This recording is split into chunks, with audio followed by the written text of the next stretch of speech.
नमस्कार दोस्तों। आज का अपना टॉपिक है आरएएस मेन के वैश्विक अर्थव्यवस्था का डब्ल्यूटीओ वर्ल्ड ट्रेड ऑर्गेनाइजेशन। देखिए, जैसा कि हमने पहले भी देखा था आईएमएफ में कि 44 देशों के 170 प्रतिनिधियों ने ब्रेटन वुड्स सम्मेलन किया था 1944 में। ओके, वहाँ से 3 संस्थाओं के निर्माण की बात कही गई, जिसमें से 2 तो बन गई, world bank and international monetary fund. But जो आईटीओ था, इंटरनेशनल ट्रेड ऑर्गेनाइजेशन था पहले इसका नाम, जो इन्होंने सोचा था बनाने का, बट वो बन नहीं पाया। इसलिए नहीं बन पाया क्योंकि सेकेंड वर्ल्ड वार के बाद जो दुनिया थी वो 2 गुटों में बट गई थी। एक है पूंजीवादी, एक है साम्यवादी। ठीक है। अक्टूबर 1947 में यूरोपियन कंट्रीज ने गेट का निर्माण किया। ठीक है, किसका निर्माण किया? गेट का। ओके। 1994 में 8वां उरुग्वे राउंड, ये कहाँ किया गया? हाँ, गेट की फुल फॉर्म नहीं बताई, general agreement on trade and tariff. Clear?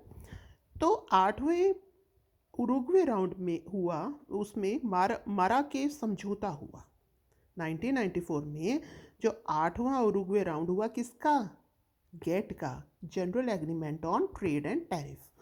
तो इसका दोस्तों क्या हुआ, 8वां राउंड चल रहा था। राउंड मतलब इनकी जो मीटिंग्स होते थे, तो उसके तहत एक समझौता हुआ, मराकेश समझौता। उसके बाद में जो डब्ल्यूटीओ है वो अस्तित्व में आया, मतलब कि 1 जनवरी 1995 को।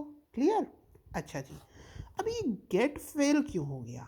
देखिए, गेट इसलिए फेल हो गया क्योंकि इसमें सर्विसेज को कंसिडर ही नहीं किया, इसमें खाली गुड्स को लिया गया। ठीक है। और जो कृषि क्षेत्र है उसको डोमिनेंसी दी गई, डोमिनेंट रहा, यानी कि जो और क्षेत्र थे उनको उतना महत्व नहीं दिया गया। और ये मेनली कर क्या रहा था? ये मेनली जो फोकस कर रहा था वो सीमा शुल्क में कर रहा था, मतलब ये कॉन्टिन्यूसली सीमा शुल्क में कटौती किए जा रहा था। भाई, हम तो सर्विसेज भी देते हैं इंटरनेशनली, उसको इसने कंसिडर ही नहीं किया था। और केवल केवल सेवा शुल्क में कटौती करने से क्या होगा? Is it clear?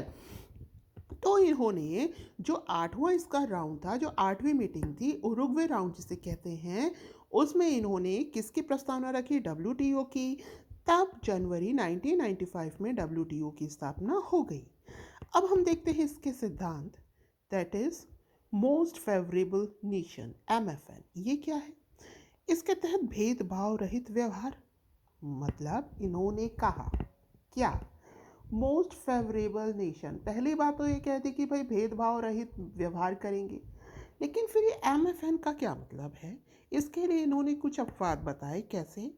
कि क्षेत्रीय व्यापार समझौते के तहत विकासशील देशों से आयात, मतलब मान लीजिए कि कोई क्षेत्र, कोई भी जो देश है, ठीक है, जैसे अरब कंट्रीज हैं, वो पेट्रोल प्रोडक्शन ज़्यादा करती हैं। ठीक है। कुछ विकासशील देश है भाई, जिनको अभी विकसित होना है, तो उनके रूल्स में कुछ कंसेशन मिले, मतलब जो उनके रूल्स हैं वो थोड़े उदार हों। ठीक है। तो यहाँ पर इसी की बात कही गई, भेदभाव रहित व्यवहार होगा, लेकिन जो कुछ कंट्रीज हैं उनको कुछ उदारता या उन्हें कुछ कंसेशन इसमें रूल्स में दिया जाएगा। Understood? Now, tariff binding. Tariff binding क्या है?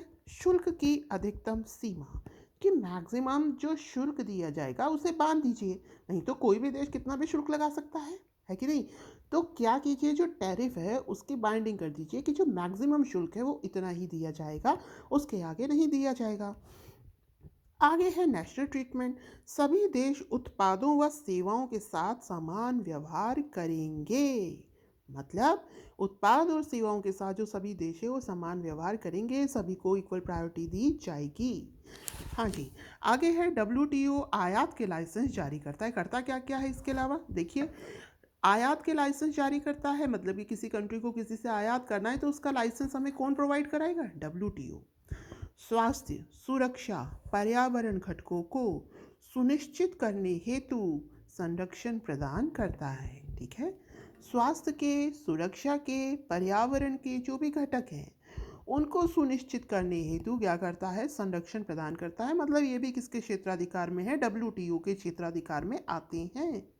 क्लियर?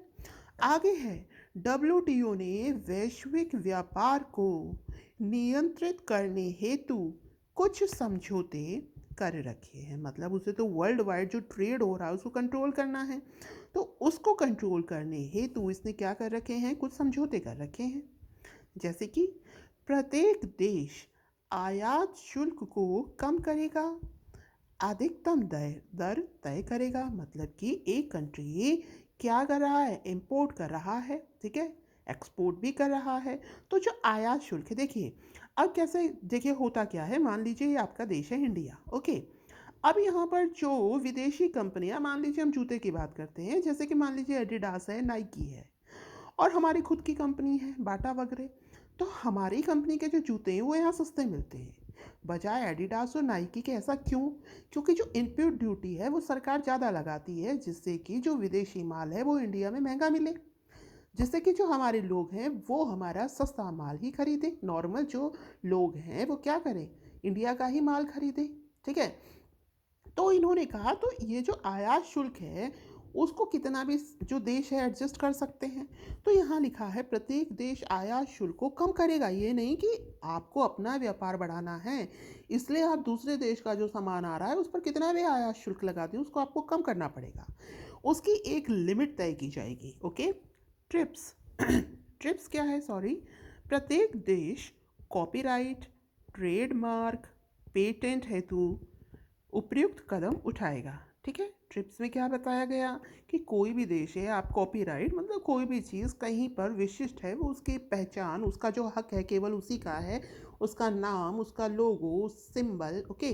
तो ये हो गया आपका, प्रत्येक देश कॉपीराइट, ट्रेडमार्क, पेटेंट हेतु उपयुक्त कदम उठाएगा। ट्रिम्स अंतर्राष्ट्रीय सीमाओं पर निवेश को आसान बनाना, जिससे सभी व्यापारिक भागीदार विकासशील देशों के आर्थिक विकास को बढ़ाएं। मतलब अंतर्राष्ट्रीय सीमाएं जो भी हैं वहाँ पर निवेश जो है उसको आसान बनाना, जिससे कि क्या हो सके, जो विकासशील देश है उनके व्यापार, जो आर्थिक सुधार है उसमें डेवलपमेंट हो सके। क्लियर, समझ में आया? जो भी इंटरनेशनल सीमाएं हैं जहाँ पर व्यापार हो रहा है वहाँ पर आप निवेश को आसान बना दीजिए, जिससे क्या होगा, जिससे कि जो विकासशील देश हैं वो अगर निवेश आसान होगा तो वो ईजिली से क्या कर पाएंगे, उसमें इन्वेस्टमेंट कर पाएंगे, जिससे कि उनमें क्या होगा, डेवलपमेंट होगा। ये किसके तहत, ट्रिम्स के अकॉर्डिंग।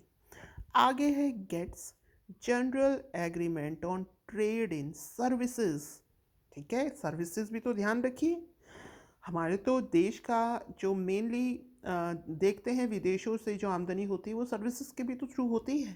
हमारे देश के बहुत लोग बाहर काम करते हैं, ठीक है। तो सर्विसेज, तो general agreement on trade in services ये भी किया गया। आगे है एग्रीमेंट ऑन एग्रीकल्चर, ये देखिए इसमें क्या क्या लिया गया, निष्पक्ष व्यापार प्रणाली स्थापित करने हेतु, ठीक है। मतलब इसमें जो व्यापार प्रणाली है एग्रीकल्चर में वो कैसी होगी, निष्पक्ष, बाजार पहुंच में वृद्धि करने हेतु, ठीक है ना। ये किस लिए बनाया गया, जिससे कि जो व्यापार प्रणाली है वो निष्पक्ष है, जो भी एग्रीकल्चर प्रोडक्ट है उसकी बाजार पहुंच में वृद्धि हो, किसानों की आजीविका में सुधार करने हेतु इसका निर्माण किया गया, जिससे कि किसानों की आजीविका में क्या हो, सुधार हो। मतलब कि जो निष्पक्ष व्यापार हो, ठीक है ना। ये नहीं कि आप किसी एक किसान से तो ज़्यादा ले रहे हैं चीज़ें, गुड्स ले रहे हैं, दूसरे से नहीं ले रहे हैं, ठीक है। तो निष्पक्ष व्यापार प्रणाली होनी चाहिए, बाजार पहुंच में वृद्धि होनी चाहिए, इजली मार्केट अवेलेबल हो, किसानों की आजीविका में सुधार करने हेतु। विकसित देश 6 वर्षों में अपनी निर्यात सब्सिडी की मात्रा को 21% और व्यय को 36% तक कम करेंगे। कौन? अब हमें बराबर लाना है, तो विकसित देश के लिए अलग नियम होगा, विकासशील के लिए अलग होगा। तो भाई जो विकसित देश है वो 6 वर्षों में अपनी निर्यात सब्सिडी की मात्रा, निर्यात सब्सिडी मतलब जो आप निर्यात कर रहे हैं उसमें कुछ जो अमाउंट है वो किसके द्वारा किया जाएगा, सरकार के द्वारा। मतलब अगर अमेरिका निर्यात कर रहा है तो उसमें कुछ हेल्प किसके द्वारा की जाएगी, अमेरिकी गवर्नमेंट के द्वारा, 21%। और व्यय को 36% तक कम करेंगे। मतलब क्या है इसका, देखिए क्यों करेगी अमेरिकन गवर्नमेंट हेल्प। देखिए क्या है कि मान लीजिए कि कोई भी गुड है जिसकी वैल्यू किसी बाहरी देश में, ठीक है, उसकी वैल्यू बाहरी देश में है, मान लीजिए 15 रुपये। आप चाहते हैं कि आपका गुड वहाँ पर बिके, ठीक है, लेकिन जो अमाउंट है उसको बनाने में कितना रुपया खर्च आया, मान लीजिए 12 रुपये खर्च आया उस गुड को बनाने में आपके देश में, ठीक है। तो आपकी सरकार ये कहेगी कि भाई आप इसको उधर 10 रुपये में बेचो। तो किसान कहेगा भाई 10 रुपये में क्यों बेचें, तब तो हमें लॉस होगा। तो गवर्नमेंट कहेगी जो लॉस आपको हो रहा है वो हम प्रोवाइड कराएंगे, ठीक है ना, जिससे कि हमारा माल विदेशों में ज़्यादा बिके। तो जो सरकार है वो क्या करती है, निर्यात सब्सिडी प्रोवाइड करती है। तो विकसित देश 6 वर्षों में अपनी निर्यात सब्सिडी की मात्रा 21% और व्यय को 36% तक कम करेंगे। विकासशील देश 10 वर्षों में, इनके लिए 6 वर्ष, इनके लिए 10 वर्ष, कुछ ना कुछ कंसेशन दे रहे हैं। निर्यात सब्सिडी की मात्रा केवल 14, यहाँ पर 21 थी, यहाँ पर 14%, और व्यय को 24%, यहाँ 36 था, यहाँ 24। तो भाई जो विकसित देश है उनके लिए 6 वर्षों में, विकासशील के लिए 10 वर्षों में। और यहाँ पर 21% है सब्सिडी, यहाँ है 14%, यहाँ व्यय है 36%, यहाँ पर है 24% तक कम करेंगे। ओके, अब आगे है WTO में कृषि सब्सिडी बॉक्स डिफाइन कर रखे हैं। ये बॉक्सेस क्या होते हैं देखते हैं। देखिए एक है ग्रीन बॉक्स सब्सिडी, ये क्या होती है, ये सब्सिडी देने से जो ट्रेड है उसमें अंतर नहीं आता। ओके, कोई विशेष फर्क, मतलब जो भी ट्रेड हो रहा है, ठीक है, उसमें कोई भी ज़्यादा अंतर नहीं आता। ये किस चीज़ में दी जाती है, शोध में दी जाती है, पर्यावरण में दी जाती है, कृषि में दी जाती है। क्लियर। ब्लू बॉक्स सब्सिडी, इससे कम विकृति होती है ट्रेड में, ठीक है, मतलब चेंज इसकी वजह से, ये सब्सिडी देने से कोई थोड़ा मोड़ा अंतर आता है। ये मतलब कोई स्पेसिफाइड कोई प्रोडक्शन कर रहे हैं तो आप उसमें ये सब्सिडी दे सकते हैं। जैसे मान लीजिए गन्ने का हो गया, उर्वरक में, बिजली में, बीज में आप सब्सिडी दे सकते हैं, इससे जो विकृति आएगी वो कम आती है। अंबर बॉक्स, इसमें विकृति मैक्सिमम आती है, ये होती है निर्यात सब्सिडी, मतलब ट्रेड में विकृति ज़्यादा आएगी, आप अपने देश वालों को ज़्यादा सब्सिडी दे रहे हैं, तो भाई जो दूसरा देश वाला है उसको तो लॉस होना ही है, जैसा कि मैंने आपको बताया था, क्योंकि जो मार्केट है उसमें दूसरे देश वालों का जो प्रोडक्ट है वो महंगा मिलेगा। और आपने क्या किया, आपने अपने किसान को सब्सिडी दे दी ज़्यादा, तो this is amber box subsidy. तो इसमें विकृति मैक्सिमम होती है, ये निर्यात सब्सिडी। और जो रेड बॉक्स सब्सिडी है तो पूर्ण प्रतिबंधित है, ठीक है ना। जो 4 बॉक्सेस हो गए, green box subsidy, blue box subsidy, amber box subsidy and red box subsidy. अब हम देखते हैं इसका स्ट्रक्चर क्या था, ये हमें स्टार्टिंग में देखना था। अब देख लीजिए, देखिए WTO का, इसमें शक्ति इकाई के रूप में 164 सदस्य होते हैं, फिर होती है प्रशासनिक इकाई, फिर है आपके नीचे वस्तु सेवा बौद्धिक परिषद, ठीक है। तो ये अपना वर्ल्ड ट्रेड ऑर्गेनाइजेशन कंप्लीट हो गया। उम्मीद है आपको समझ में आया होगा। जो भी समझ में आया, जैसा भी लगा हो, प्लीज़ कमेंट कीजिएगा, और अब प्लीज़ चैनल को सब्सक्राइब कीजिए, थोड़ा शेयर कीजिए, और अगर वीडियो अच्छा लगा करे तो प्लीज़ लाइक भी कर दीजिए, ठीक है। धन्यवाद। Have a nice day.